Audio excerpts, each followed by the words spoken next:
Welcome back to Disabled and Prepping.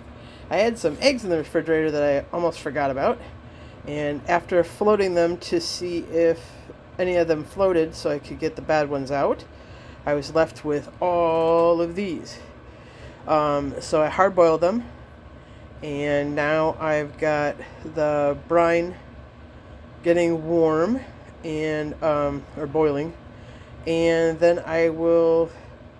Once that's ready, I will bring you back, and I'll show you with the brine added to the eggs.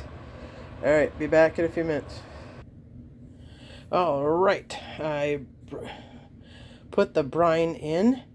I have a mixture of some brine that was left over from some Amish dill pickle beans or something like that. So there's a little bit of garlic, some other spices in there, and a bunch of dill. And now all I have to do is wait. Got a lot of dill in there.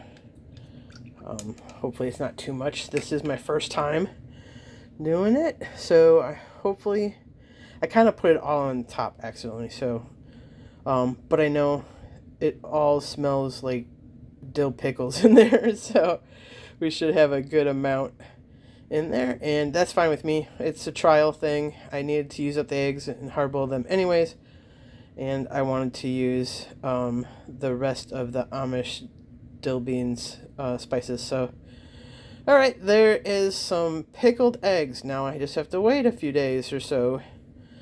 And this is, I believe, a gallon-sized jar. So there's a lot of eggs in there.